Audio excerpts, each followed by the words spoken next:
मित्रांनो, कोणतीही गोष्ट न चिडता न रागवता समोरच्याला सांगणं हे ज्याला जमलं त्याला आयुष्य जगायचं जमलं. कारण समोरच्यावर चिडणं खूप सोपं असतं, पण त्याला न दुखावता त्याला ती गोष्ट सांगणं खूप अवघड असतं.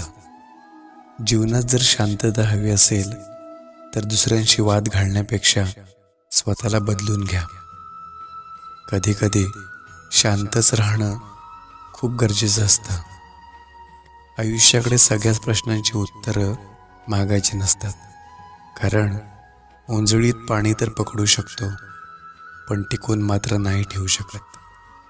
माणूस घर बदलतो, मित्र बदलतो, कपडे बदलतो, तरी तो दुःखीच असतो. कारण तो आपला स्वभाव बदलत नाही.